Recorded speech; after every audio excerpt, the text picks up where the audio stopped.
आज का दिन एक तरफ जहां इस बात को याद करने का है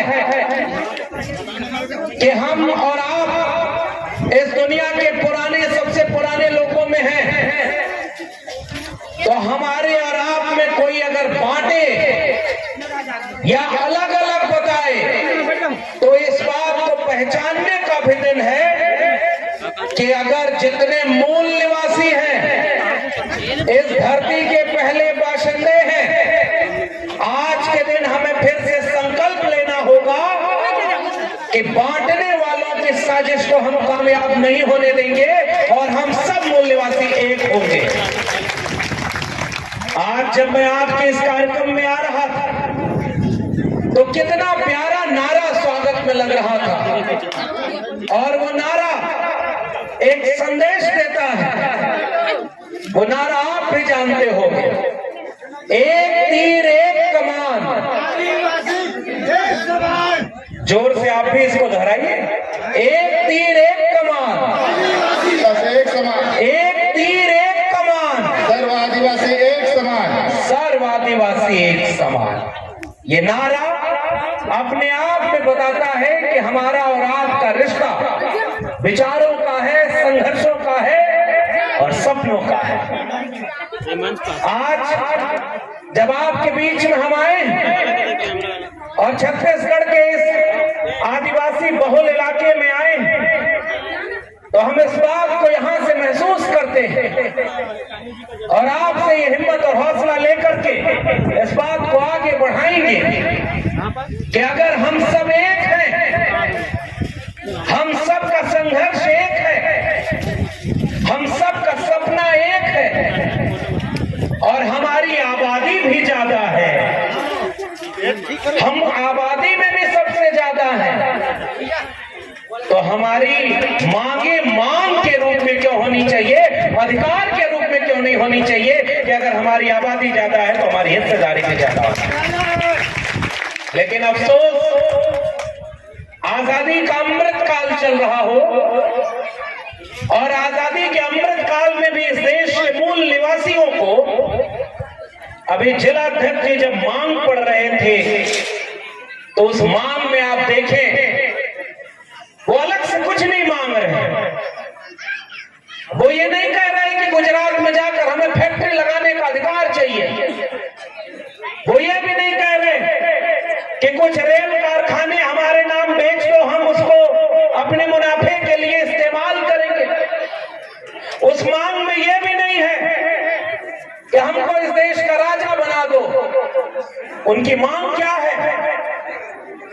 ये जल हमारा, ये जंगल हमारा, ये जमीन हमारी, तो हमारा जल जंगल जमीन पर आखिरी फैसला लेने का अधिकार हमारा क्यों नहीं है? ये मांग हमारी बताइए।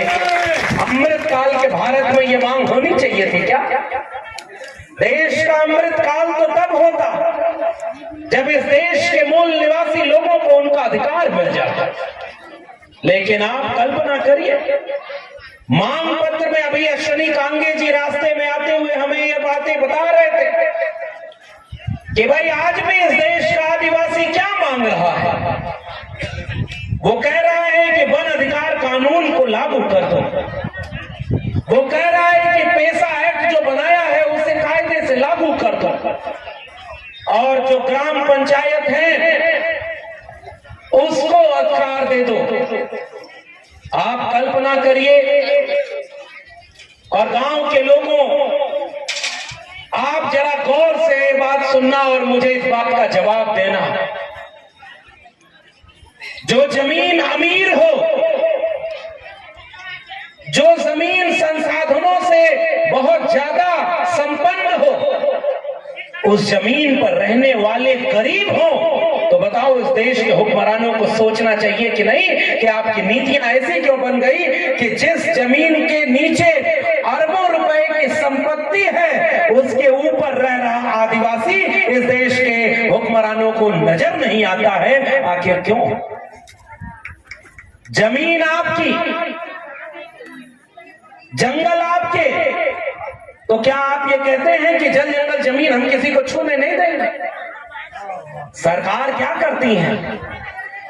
बिरसा मुंडा की जयंती मनाएगी, तिलका मांझी सिद्धू कान्हू की जयंती मनाएगी, उनकी बड़ी बड़ी मूर्तियां बनाएगी,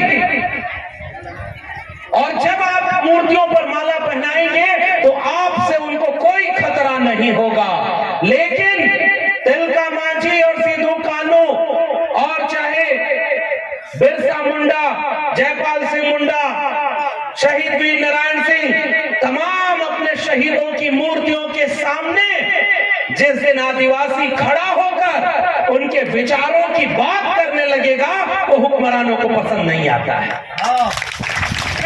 यानी जिसकी मूर्ति आपको पसंद है उनकी मूर्ति पर माला पहनाएंगे आप भी, उनका विचार पसंद नहीं है आप, क्योंकि बिरसा मुंडा की मूर्ति के नीचे खड़ा होकर जब ये आदिवासी पूछेगा कि बिरसा मुंडा ने कहा था ये जंगल तुम्हारा, ये जमीन तुम्हारी, ये जल तुम्हारा, तुम इस देश के मूल निवासी हो और अपने हक अधिकार के लिए जो दिक्कू हैं उनके खिलाफ उलगुलान छेड़ना और अपने हक अधिकार को लेकर रहना। जिस दिन आदिवासी ये वाक्य बोल देता है उसको इस देश के हुक्मरान चाहे नक्सली या कुछ और कह करके बताओ उनके खिलाफ जंग छेड़ देते हैं कि नहीं छेड़ते? तो बताओ, ये सवाल इतना बुनियादी सा सवाल है। मैं तो दिल्ली से आया हूं, देश के प्रधानमंत्री भी वहां बैठते हैं और बड़े बड़े ताकतवर लोग बैठते हैं। जब विश्व आदिवासी दिवस या आदिवासियों का कोई कार्यक्रम होता है तो क्या करते हैं? बिरसा मुंडा को याद करते हुए कहेंगे कि भगवान बिरसा मुंडा के सपनों को हम पूरा करेंगे। तो उनको पता ही नहीं चलता क्या कि भगवान बिरसा मुंडा का सपना था क्या? क्या भगवान बिरसा मुंडा ने यह सपना देखा था कि जो आदिवासी पहनावा है वही पहनावा पहनाकर कुछ लोगों को दिल्ली बुलाकर उनको वहां पर अपना लोक नृत्य करवाकर फोटो और रील बनवाकर वहां से एक दिन जोहार का नारा दे दो तो आदिवासी खुश हो जाएगा? वो दिल्ली में बैठकर आदिवासियों को कमजोर तो समझते ही हैं, वो नासमझ भी समझते हैं कि हम एक दिन जोहार का नारा लगा देंगे और सारा आदिवासी भूल कर हमारा हो जाएगा।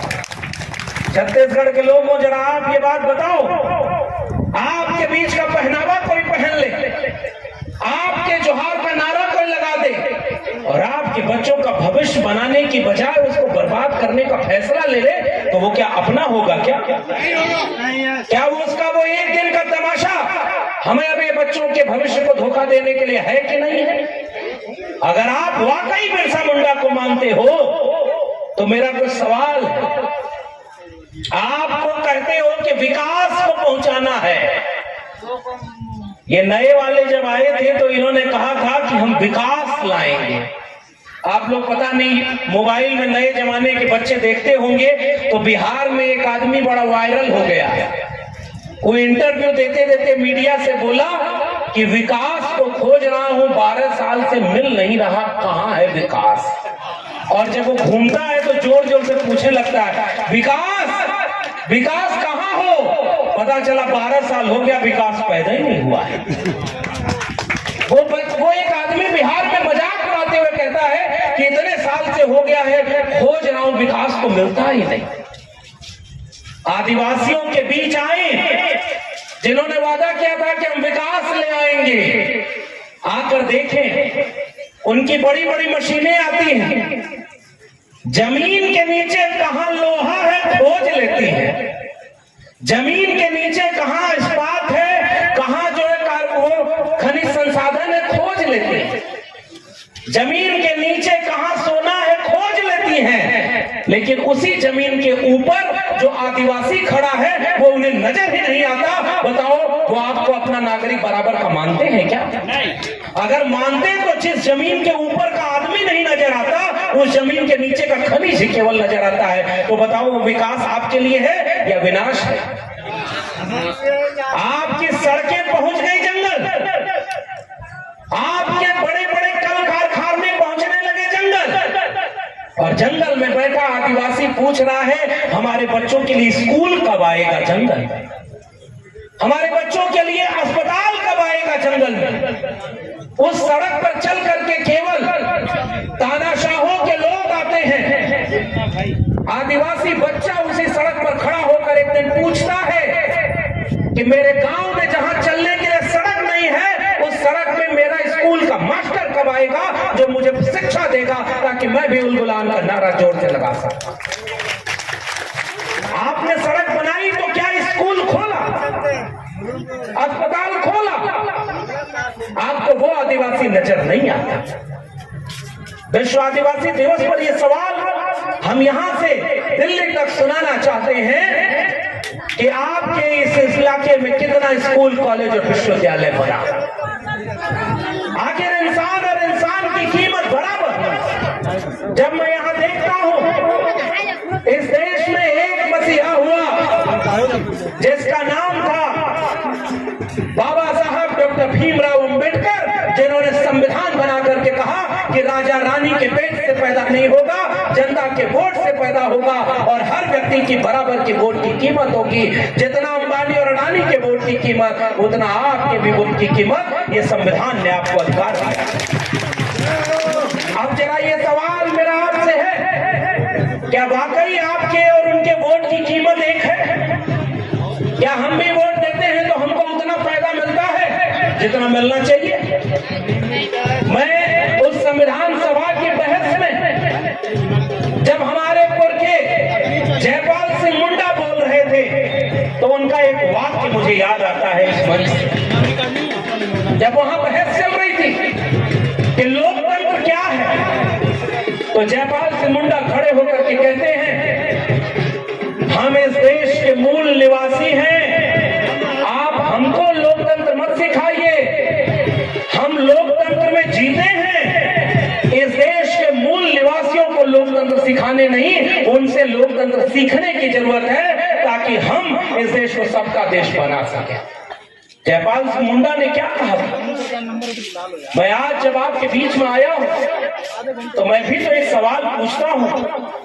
आपने कहा ग्राम सभा, वन अधिकार अधिनियम और पेशा एक्ट जब बना तो पेशा एक्ट और वन अधिकार अधिनियम क्या कहता है? अभी हमारे अश्विनी कांगे जी विस्तार से इन्होंने एक किताब भी लिखी है और किताब लिखकर उन्होंने ये बताया कि जिस धरती पर, जिस जंगल में आदिवासी हजारों साल से रहता है, उसकी परिभाषा तक स्पष्ट नहीं थी कि वो जल जंगल जमीन किसकी। उसके लिए जब ये कानून आए, आपके लिए संविधान में प्रावधान आया कि अगर वो अनुसूची 5-6 है, पेशा अधिकार एक्ट है, वन अधिकार अधिनियम है, तो वो लागू क्यों नहीं होता? आज जरा आप गांव वालों एक बार जरा पूछ के हमको बताना, आपसे पूछ करके आपके इलाके का कोई बड़ा बड़ा फैसला लिया जाता है क्या? आपसे पूछा जाता है? आपके फैसले क्या वही हैं जो सत्ता में बैठे हुए लोग करते हैं? और इसीलिए जो मांग पत्र रखा है, मैं उसको जब पढ़ रहा था तो मैं बहुत हैरान था। उस मांग पत्र में क्या लिखा है? एक व्यक्ति का जिक्र है जिसके लिए कहा गया कि जंगल का अगर एक पेड़ काटेंगे तब भी कोई आपको पकड़ सकता है। और पता ये चलता है कि कई कई एकड़ जंगल किसी ने काट दिया है, उसमें नाम लिखा हुआ है, देखिए अगर मैं कहूं तो आप समझ जाएंगे, और आश्रम बना लिया। आप ये बताइए कि उसका फैसला कौन करेगा कि वो किस नियम से हुआ है?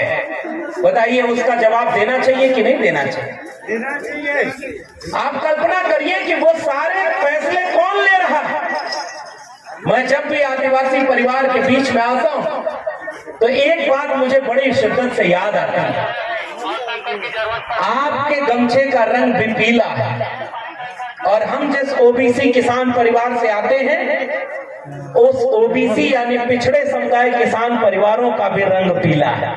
और ये बात हम तब भी कहते थे और आज भी कह रहे हैं, और इस परिसर में बहुत सारे हमारे मूल निवासी परिवार के लोग बैठे हुए हैं। हमारे यहाँ किसान परिवारों में, मैं यूपी का रहने वाला, उत्तर प्रदेश का, शादी विवाह जब होती है तो वहां भी हल्दी में चावल को लपेट करके माथे पर तिलक लगाते हैं, और जब हम आदिवासी परिवार में आते हैं तो वो भी हल्दी में चावल को लपेट कर माथे पर तिलक लगाते हैं। बताओ, हम और आप एक ही परिवार के लोग हुए कि नहीं? वहां भी प्रकृति की पूजा होती है, हमारे यहाँ भी प्रकृति की पूजा होती है।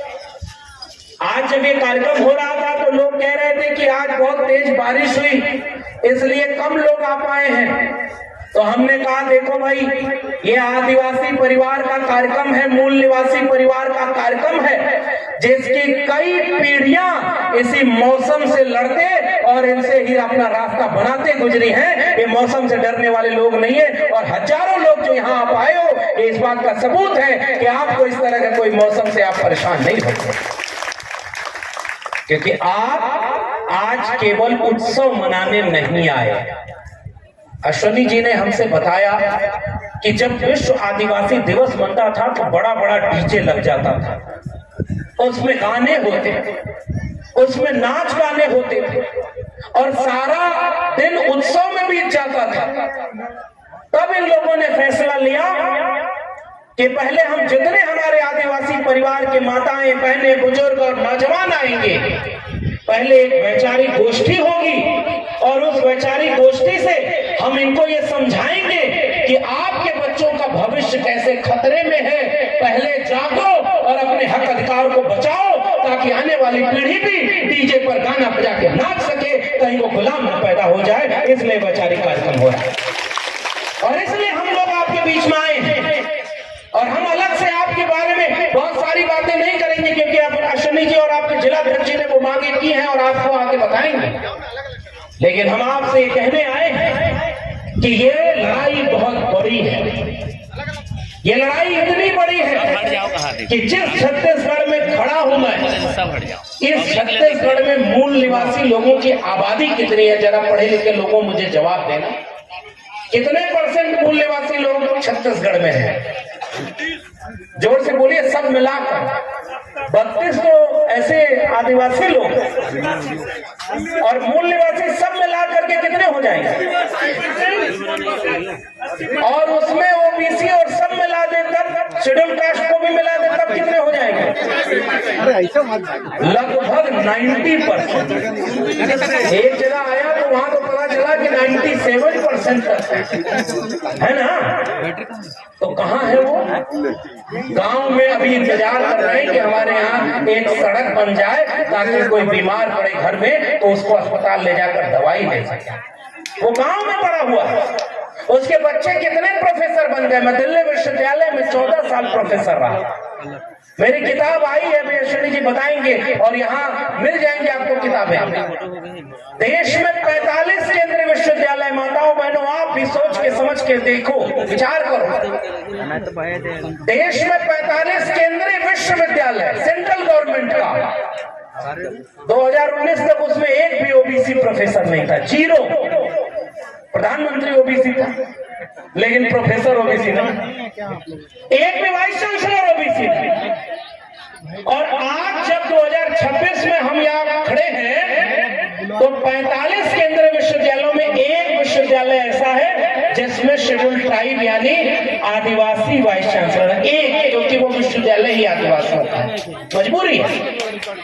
एक शेड्यूल कास्ट के कितने लोग हैं? एक। और ओबीसी का कितना है? एक। और 45 में से 42 कौन है जिसकी आबादी का पता ही नहीं? मैं उसके बारे में ज्यादा नहीं कहूंगा, लेकिन आप समझदार लोग समझ जाओगे। जिसकी आबादी देश में 90%, उसके वाइस चांसलर देश में 9% भी नहीं है। बताओ, ये सबका भारत बना है क्या? यहां से हम एक गंभीर सवाल करना चाहते हैं कि अगर आजादी के 70 साल से ऊपर हो गए, 75 साल से ऊपर हो गए, संविधान लागू हुए 75 साल के ऊपर हो गए, तो इस देश के मूल निवासी को क्या मिला? विश्वविद्यालय में उसके प्रोफेसर नहीं। मैं अगर आंकड़ा बताऊं, अगर 100 प्रोफेसर हैं पूरे देश में, तो कुल मिलाकर के प्रोफेसर की रैंक पर 90% मूल निवासी SC ST OBC के 4% भी प्रोफेसर नहीं। मंच में दिया। होने कितने चाहिए? 100 में 90, तभी ना सबका भारत बनेगा। मान लो 100 रोटी रखी है और 100 आदमी खाने वाला, क्या वो बराबर का न्याय होगा क्या कि 10 आदमी को 90 रोटी मिले और 90 आदमी को 10 रोटी मिले? क्या ये न्याय है? क्या ये प्राकृतिक न्याय भी है क्या? जितने लोग हैं उतनी रोटी मिलनी चाहिए कि नहीं? तो अगर 100 प्रोफेसर हैं तो 100 में 90 प्रोफेसर मूल निवासी के होने चाहिए थे कि नहीं होने चाहिए? 100 अगर जज हैं कोर्ट में तो 100 में 90 जज इस देश के मूल निवासी SC/ST OBC के होने चाहिए थे कि नहीं होने चाहिए? आज तक इस देश में एक भी आदिवासी जज नहीं बना सुप्रीम कोर्ट में, तो बताओ किसका स्वर्ण युग आया और किसको तुम विश्व गुरु बनाने दिखा रहे हो सपना? आज तक एक भी नहीं, एक भी आदिवासी सुप्रीम कोर्ट में नहीं पहुंचा, क्योंकि तुमने वो रास्ता ही नहीं बनाया जिससे छत्तीसगढ़ के, झारखंड के, आंध्र प्रदेश के, राजस्थान के, कर्नाटक के गांव से निकल करके कोई हजारों किलोमीटर दूर जाकर अच्छी पढ़ाई पाए, अच्छी पढ़ाई के बाद अच्छी नौकरी पा करके दिल्ली में देश चलाने के लिए हो। तुमको वो सड़क नहीं बनाने का मौका मिला, तुम्हें केवल खनिज संसाधन लूटने के लिए सड़क बनानी है। बताओ इसका विरोध जरूरी है कि नहीं जरूरी? आपके गांव का एक बच्चा 75 साल में भी यहां से निकलकर दिल्ली नहीं पहुंच पाया, तो बताओ आप सवाल पूछोगे कि नहीं पूछोगे? मैं एक और सवाल आपसे पूछता हूं। ऑक्सफैम की एक रिपोर्ट आई 2023, टीवी देखते हैं आप? टीवी, हालांकि टीवी नहीं देखना चाहिए क्योंकि टीवी वाले आजकल सबसे ज्यादा झूठ फैला रहे हैं। देखा है कि नहीं? दुनिया में विज्ञान इतना आगे बढ़ रहा है, जापान के यहाँ क्या है, बिना ड्राइवर की गाड़ी बनाई जा रही है। उसमें ऐसी मशीन लगा दी कि ड्राइवर की जरूरत नहीं, अपने आप चले। चीन क्या कर रहा है? हाई स्पीड इंटरनेट बना रहा है और अपने हर क्लासरूम को टेक्नोलॉजी से जोड़ दे रहा है कि बच्चे कंप्यूटर पढ़ रहे हैं पैदा होते ही। अमेरिका में एक व्यक्ति है एलन मस्क, वो रॉकेट को उड़ा करके ऐसी टेक्नोलॉजी बनाया है कि वो अपना मिशन पूरा करके रॉकेट वापस वहीं आ जाएगा। और भारत में टीवी पर बैठकर एक आदमी मंत्र फूंक के नारियल को हवा में उड़ा के कह रहा है चमत्कार। तुम कहां ले जा रहे हो इस देश को? आज तुम बताओ कि अभी कुछ दिन पहले आतंकी हमला हुआ इस देश पर। दुनिया में कोई टीवी आपने ऐसा नहीं देखा होगा। हमारे यहाँ के टीवी चैनल वाला एक दिन बोला, बधाई हो, हमारे देश की सेना घुस गई पड़ोसी देश में और इस्लामाबाद पर कब्जा कर लिया है। रात में बोला। हम सवेरे उठ के देखे कि अब तो इस्लामाबाद तक पहुंच गया होगा, बाद में पता चला झूठी खबर थी। बताओ, ये टीवी आपका दुख दर्द कभी दिखाया? आप दिल्ली में जितना टीवी चैनल वाला है उसमें कभी आपने अपनी समस्या पर एक टीवी शो देखा क्या? आदिवासियों के इलाके में एक भी अस्पताल नहीं है, इस पर प्राइम टाइम में कभी डिबेट होते सुनी क्या आपने? आपकी डिबेट तब होती है जब आपके यहाँ कोई मर जाता है। जब आप मर जाते हैं तब आपके वहां डिबेट होती है। किसान जब आत्महत्या कर लेता है तब टीवी पर डिबेट होती है कि किसानों की समस्या क्या है। आदिवासी जब मारा जाता है तब लोग सोचते हैं कि अच्छे इस देश में आदिवासी भी रहते हैं। दिल्ली को बालोद की आवाज सुनाई नहीं देती, ये मैं बहुत कड़वी बात आपको बोल के जा रहा हूं, क्योंकि हमने उस आवाज की ताकत खो दी थी। जिस आवाज में ताकत बिरसा मुंडा उलगुलान कहते हुए भर के गए थे, हम उस ताकत को नहीं दिखा पाए। इसलिए हमारी कोई औकात नहीं। और बहुत माफी के साथ कहना चाहता हूं, जिस दिन आपके जल जंगल जमीन को लूटना होता है, पहले कुर्सी पर आपके बीच के एक आदमी को बिठाया जाता है। छत्तीसगढ़ वालों, इशारे में आप भी समझ जाओगे कि मैं किसकी बात कर रहा हूं। छत्तीसगढ़ के रायपुर की कुर्सी पर कोई बैठा हो या दिल्ली की सबसे ऊंची कुर्सी पर बैठा हो, दोनों आज आदिवासी ही तो हैं। और इस विश्व आदिवासी दिवस पर अगर मैं मणिपुर की बात न करूं तो बताओ ये बात अधूरी होगी कि नहीं? आज 75 साल बाद आदिवासी परिवार की 2 महिलाओं को कपड़े उतार करके घुमाया गया। 3 साल से मणिपुर चल रहा है और इस देश में 56 इंच का सीना कहने वालों की हिम्मत नहीं हुई कि वो मणिपुर जाकर के उस आग को बुझा सके। इसका आप पर आके उतारा। आपको बिरसा मुंडा की तस्वीर याद रहती है माला पहनाने के लिए, ताकि आदिवासियों को आप वोट ले सकें। लेकिन आपको आदिवासी जब हक मांगता है तो आप क्या करते हो?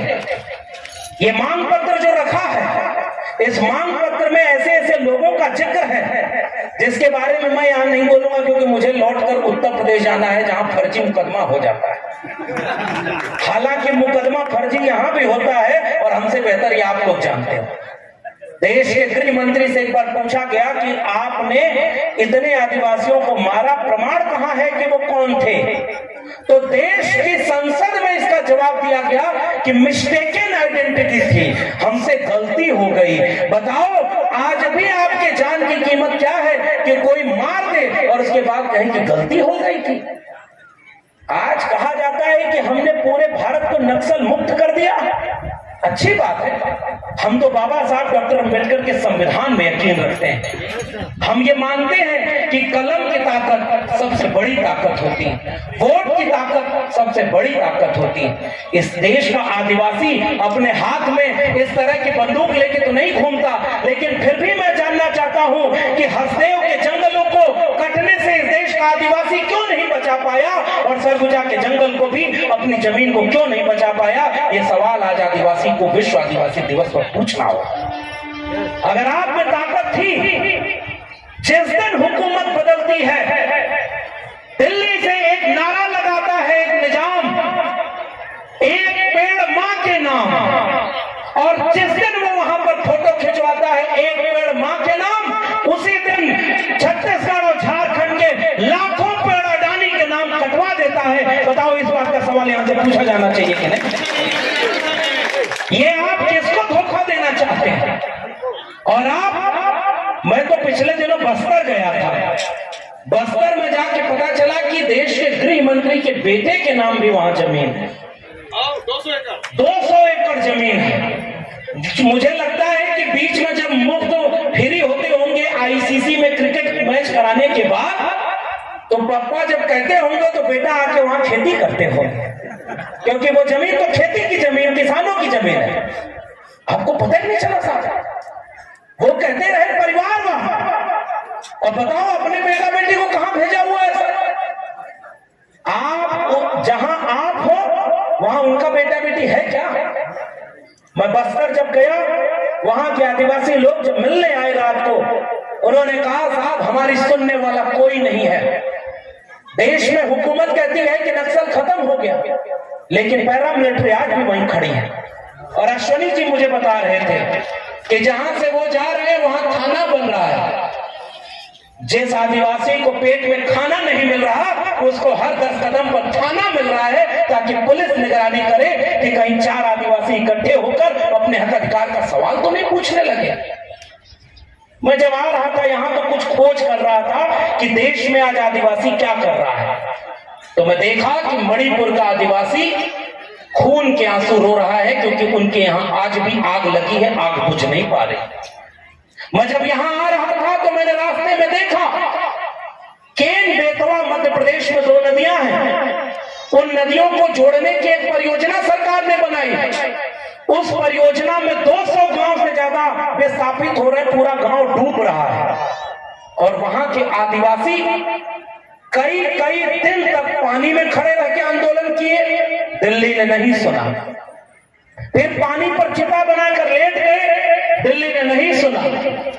एक दिन उन्होंने फांसी का फंदा बनाया और लटक करके विरोध किया कि अगर हमारा ये गांव नहीं बचेगा तो हम जी कर क्या करेंगे, दिल्ली ने नहीं सुना।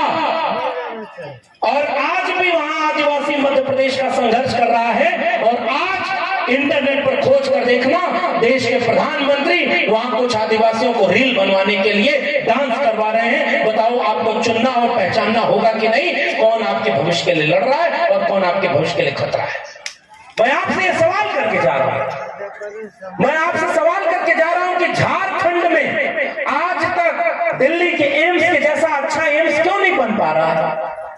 एक बात आदिवासी परिवार के, मूल निवासी परिवार के लोगों आप जानते हो, अगर किसी सरकारी कंपनी को सरकार कहती है कि आइए आप यहाँ पर कंपनी लगाइए, तो शर्त देते हैं अगर आप यहाँ कंपनी लगाएंगे तो यहाँ के बच्चों को रोजगार देंगे। बताओ कहती है कि नहीं? जरा हाथ उठा के बताओ, नियम है ना?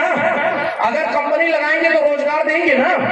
बोलिए जरा जोर से। अगर कंपनी लगेगी तो दवाई मिलेगी कि नहीं? उनकी जिम्मेदारी है कि पढ़ाई मिलेगी कि नहीं? जरा बताना कि छत्तीसगढ़ में जितनी कंपनियां लगी कितने में आपके बेटा बेटी को नौकरी मिली? गंभीर सवाल है कि नहीं? कंपनी लगी यहां, नौकरी किसको मिली? उसमें भी घोटाला हो गया। और नारा लगाने वाले ने नारा लगा दिया था, वो बेच रहे हैं भारत को, खामोश में कैसे हो जाऊं। वो लूट रहे हैं भारत को, खामोश में कैसे रह जाऊं। हाँ, मैंने कसम उठाई है, मैं देश नहीं बिकने दूंगा। सौगंध मुझे इस मिट्टी की, मैं देश। समझ गए ना?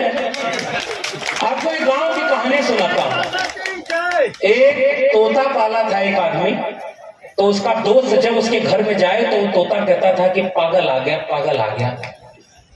तो वो परेशान हो गया। फिर एक दिन जा करके बोला कि ये तुम्हारा तोता जब मुझको देखता है तो कहता है पागल आ गया। तो वो आया और उसको समझाया, कहा सुनो, ये मेरा सबसे प्यारा दोस्त है, इसको तुम मत बोलना पागल। तोता कहा ठीक है। अगले दिन दोस्त आया, दोस्त ने तोते को देखा, तोते ने दोस्त को देखा, दोनों चुप रहे। फिर जब वो दोस्त अंदर जाने लगा तो तोता कहा सुनो, समझ तो गई होगी कि कौन आ गया। तो जरा कुछ बात मैं भी आपको इशारे में कह रहा हूं, समझ तो जाओगे ना कि मैं किसकी बात कर रहा हूं। जरा एक बात का जवाब देना कि मैं इस पूरे छत्तीसगढ़ से यहां से लेकर के बस्तर के संभाग तक देखता हूं। आज आप कहते हो कि बंदूकें जीत गई, अब कोई यहां पर नक्सल नहीं है। मैं उस दिन का इंतजार कर रहा हूं जब ये सरकार दिल्ली में ऐलान करे कि पूरे छत्तीसगढ़ में एक भी आदिवासी अनपढ़ नहीं है। वैसे भारत का सपना लेकर के मैं आपके बीच में आया। आप करो ना, इस भारत को पढ़ाओ, शिक्षा दो, लेकिन उनके घर में शिक्षा देनी होगी आपको। उनके घर में स्कूल बनाओ, उनके घर में अस्पताल बनाओ, उनके घर में आप पढ़ाई, कमाई, दवाई और सिंचाई की बात करो।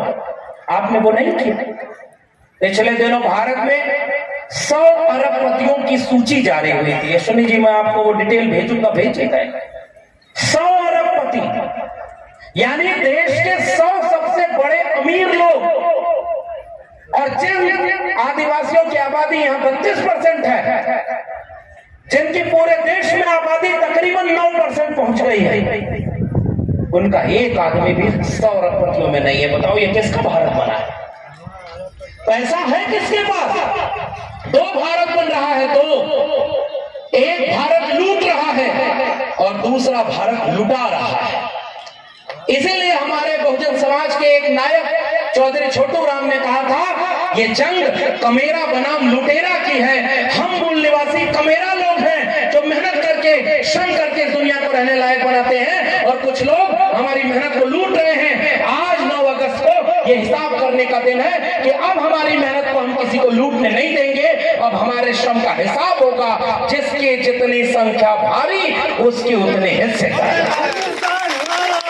भाई ये भारत किसका है? आप तिरंगा फहराने के लिए संसद में कानून बनाते हो कि हर घर तिरंगा फहराया जाएगा। हमारे तो सीने में भी तिरंगा है। तुम कभी इम्तिहान लेकर के भी तो देखो। जब वीर नारायण सिंह को जब इसी जगह पर कुर्बानी देनी पड़ी, तो वीर नारायण सिंह हो या तिलका माझी और सिद्धू कानू हो, एक भी मूल निवासी नायक ने किसी भी अंग्रेज के सामने न माफी मांगी और न पेंशन ली थी। हमारे लोग राष्ट्रभक्त थे, राष्ट्रभक्त हैं और राष्ट्रभक्त रहेंगे। इसकी सर्टिफिकेट किसी और को नहीं चाहिए। आप एक नायक बता दो अपने बीच का जो अंग्रेजों से डर गया हो। मध्य प्रदेश में एक जगह है सर, जबलपुर, आप सब जानते हो। वहां 2 राजा का पुत्र पिता थे, कुंवर शंकर साहब और रघुनाथ साहब। नहीं डरे, अंग्रेजों ने तोप का गोला बांध करके उनको उड़ा दिया। वहां के लोगों ने उनके अंग को पकड़ एक एक चीज एक जगह इकट्ठी करके तब उनका अंतिम संस्कार किया। वो डर गए होते तो क्या तोप के गोले के सामने उड़ जाते? वो भी चाहते तो सर्टिफिकेट पर माफी मांग लेते कि हमको माफ कर दीजिए, अब आपकी सेना में भर्ती करने के लिए हम भी कैंपेन चलाएंगे और भारत छोड़ो आंदोलन में हम शामिल नहीं होंगे।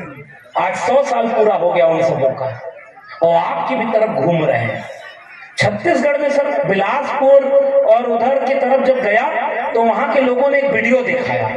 वहां एक नया नया बाबा घूम रहा था, एक लोटा जल सभी समस्याओं का हल। सुना क्या आपने? वहां घूम रहा है, एक लोटा जल सभी समस्याओं का हल। और जो जल जंगल जमीन का वो रखवाला है, जिसने जल जंगल जमीन को बचाया है, सारी समस्याएं उसके ऊपर ठोक दी गई। बताओ इन बाबाओं से अपने छत्तीसगढ़ को बचाना जरूरी है कि नहीं? ये फर्जी बाबा आजकल बहुत घूम रहे हैं। और मैं तो यूपी से आया हूं, अयोध्या से। अयोध्या में एक मंदिर बनवाया और मंदिर का चंदा भी लूट लिया। खबर पहुंची कि नहीं? अरे भाई खबर पहुंची कि नहीं? ये खबर तो टीवी में चल रही है और सरकार ने SIT बनाई है, जांच कर रही है। भगवान के नाम पर जो चंदा आया उसको बीच में कोई लूट गया। अगर भगवान से डरते तो सब चंदा लूटते। और आपके बीच में आकर क्या कहते हैं? प्रकृति को मत पूजो, जिसको हम कहते हैं उसको पूजो। तब आदिवासी कहता है कि हमारा बुढ़ाल पन्ना हमारा देवता था और देवता है और देवता रहेगा। हम प्रकृति पूजक हैं और प्रकृति हमारी सबसे बड़ी इच्छा। आप किसी को धर्म और राष्ट्र का सर्टिफिकेट मत बांटिए।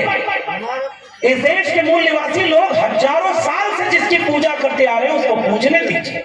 गलत तो नहीं कह रहा हूं। और आज आपको केवल नफरत के नाम पर इनको उनसे लड़ाने के लिए आप ये काम कर रहे हैं। चूंकि आप सरकार में बैठे हो इसलिए आपको लगता है कि एक आदिवासी को दूसरे आदिवासी से लड़ा देंगे। अब मैं नाम लेने लगूंगा तो बहुत देर हो जाएगी।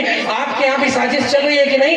इस आदिवासी जात को इस आदिवासी से लड़ा दिया जाए। बताओ गलत तो नहीं? एक आदिवासी को दूसरे आदिवासी से लड़ाने का काम हो रहा है कि नहीं? एक धर्म को दूसरे धर्म से लड़ाने का काम हो रहा है कि नहीं? तो बताओ सरकार किसके लिए चुनते हैं हम? लड़ाने के लिए नहीं। सरकार चुनते हैं स्कूल बनवाने के लिए, सरकार चुनते हैं अस्पताल बनवाने के लिए, सरकार चुनते हैं हम अपने बच्चों को अच्छी शिक्षा दिलाने के लिए। और तुम्हें हमारे बच्चों की शिक्षा की चिंता नहीं है। तुम चाहते हो कि सब आपस में लड़ते रहें। बताओ यहाँ के मूल निवासियों, आज ये संकल्प लेने का दिन है कि नहीं? कितना भी वो नफरतियों का साजिश होगी, हम मूल निवासी कभी भी एक दूसरे से लड़ेंगे नहीं। हम एक थे, एक हैं और एक रहेंगे। बताओ ये संकल्प लोगे कि नहीं? इसीलिए जिस नारे से शुरू किया था वहीं खत्म कर रहा हूं। ये नारा इतना पवित्र और इतना प्यारा नारा है, एक तीर एक कमान, एक तीर एक कमान। यही नारा यहां से गांव गांव लेके जाने की जरूरत है। हम बटेंगे। अच्छा सोचो, जिसने बांटा उसी ने नारा दिया कि बटोगे तो। समझ लो ना? जादूगर जब आता है, एक कहानी सुन लो, थोड़ा सा वक्त लेता हूं क्योंकि लोग सुन रहे हैं। पता नहीं आप लोग क्या जादू दिखाने वाला गांव में आता था कि नहीं? हमारी तरफ आता था। एक झोला लिए रहता था और उस झोले में कुछ कुछ सामान लिया रहता था। तो एक दिन क्या किया, वो जब जादू दिखा रहा था तो मिट्टी उठाया, धूल, और हाथ में रखा, 2 बार फूंका, मंत्र फूंक के पैसा बना दिया। बच्चों को कहा ताली बजाओ। बच्चे ताली बजा के खुश कि ये तो मिट्टी से पैसा बना दिया। फिर उसके बाद जब जाने लगा तो वही झोला फैला के कह रहा है कि जितना पैसा जेब में लाए हो सब यहाँ डाल जाना, वरना रात में तुम्हें कोई बुरा खबर आ जाए। और चूंकि वो अपने जादू से इतना माहौल बना चुका होता है कि लोग डरते हैं कि जब ये धूल को, मिट्टी को पैसा बना सकता है तो आदमी को मुर्गा बना देगा। और इस डर में लोग अपने घर से गेहूं ले आकर उसमें डाल देते थे। बाबा माफ करना। हमारे पिताजी ने एक दिन उसका हाथ पकड़ा और कहा, सुनो, जब तुम्हें मिट्टी से पैसा बनाने की कला आती ही है तो इतनी मिट्टी में ले आया हूं, बैठो, पैसा बनाओ, आधा तुम रखना, आधा हम रखेंगे, भीख मांगने की जरूरत। उसी दिन वो जादूगर अपना झोला झक्कर लेकर भाग गया और गांव में दोबारा नहीं। दिल्ली में भी एक आदमी बोला था, हमारा क्या है जी, हम तो फकीर आदमी हैं, झोला लेके चल जाएंगे। बताओ समझ गए कि नहीं समझ गए? अरे भाई आप फकीर हो लेकिन देश को क्यों बेच रहे हैं? आप अच्छा, आपके गांव में भी पुरानी कहावत है, हमारी तरफ भी लोग कहते हैं, जो अपने बाप दादा की जमीन को बेचे उसे नालायक बेटा कहा जाता है। कहा जाता है कि नहीं? जो बाप दादा ने जमीन बनाई अगर उसको जोड़कर कुछ बढ़ाए तभी उसे लायक बेटा कहा जाता है। कहा जाता है कि नहीं कहा जाता? 70 साल में इस देश ने जितना बनाया, तुम 70 साल भी 17 महीना भी नहीं लगाए और तुम सारा एक एक करके बेच दिया। बताओ, हाथ उठा के बताना गलत करो। रेल बेचा कि नहीं बेचा? जरा जोर से बोलना छत्तीसगढ़ के लोगों, रेल बेचा कि नहीं? बैंक बेचा कि नहीं? LIC बेची कि नहीं? आपकी कंपनी सरकारी बेची कि नहीं? सरकारी विश्वविद्यालय बेचा कि नहीं? सरकारी अस्पताल बेचा कि नहीं? तभी तो कहा था फकीर आदमी उज्ज्वला लेके चल जाओ। और हमको आपको कहते, बनाया एक नहीं तुमने, बेचा सारा। जिस हवाई जहाज से मैं आया उसके लिए सपना दिखाया था, हवाई चप्पल वाले को हवाई जहाज में उड़ाया। हवाई जहाज उड़ गया, हवाई चप्पल वाला नीचे देखा तो उसका चप्पल भी बिक गया। बताओ, ऐसी सरकार आपको चाहिए क्या? सरकार तब ऐसा करती है जब नागरिक को पता ही नहीं होता कि वो क्या कर रहे हैं। याद रखना, जैसी जनता होती है वैसी सरकार मिलती है। अगर जनता जागरूक होती तो बाबा साहब का संविधान हाथ में लेकर के ऐसी सरकार जो अपने नागरिकों के खिलाफ है उसको लोकतांत्रिक तरीके से हटा देती और जनता ना सरकार ले आती। जनता का जनता के लिए जनता पर सरकार, ये हम कहने आपके बीच में है। जो सरकार जमीन के ऊपर के आदिवासी को नहीं देखती, उसका निशाना जमीन के अंदर है। छत्तीसगढ़ के उस जिले का नाम बताना जिसमें अडानी को 1 लाख हेक्टेयर वाला 1 रुपए के लीज पर मिला था। बताओ वो जिला कौन सा है? बिहार में कौन सी जगह है? भागलपुर से लेकर के नीचे इधर छत्तीसगढ़ झारखंड तक 1 रुपए में। आप जरा जमीन मांग के देखना, सरकार 1 रुपए में आपको दे देगी। और यहां सब अडानी को। क्यों भैया? इसका मतलब यह है कि सब बारी बारी बेचा जा रहा है और वही लोग पैसा लगाकर चुनाव जितवा रहे हैं। गलत तो नहीं कह रहा, इसलिए मैं जाते आते केवल राजनीतिक बात नहीं कर रहा, मैं केवल ये बात कह रहा हूं, जनता अगर आपस में बिखरी रही तो उसको कोई हक अधिकार मांग के नहीं देगा, और हक अधिकार मांग के मिलता भी नहीं, उसे छीनना पड़ता है। एकजुट रहोगे तभी छीन पाओगे, वरना आपका भविष्य लूट लिया जाएगा और आने वाली पीढ़ी गुलाम पैदा होगी। ये मेरा वाक्य लिख कर रखना। ये जब अभी जिलाध्यक्ष जी यहाँ पर पढ़ रहे थे, जिलाध्यक्ष जी ने एक बात कही कि शिक्षा चाहिए हमें। मेरी किताब अभी आपको मिलेगी, खरीद कर पढ़ना। और एक बात किसी ने बहुत अच्छी लिख कर दी, मैं तो उसे पहले से ही हर जगह बोलता हूँ। आपको जानते हो सबसे जरूरी चीज क्या है? कलम और किताब। किसी की शादी में जाओ, किसी के बर्थडे में जाओ, किसी के कहीं भी घर में मिलने जाओ, एक किताब खरीद कर ले जाना और किताब ही भेंट किया करो। और किताब जब गांव गांव पहुंचेगी, फूल माला तो शाम तक सूख जाता है, किताबें जीवन भर हरी रहती हैं और पीढ़ियों को मुक्ति देती हैं। इसलिए किताबों को गिफ्ट करना सीखो।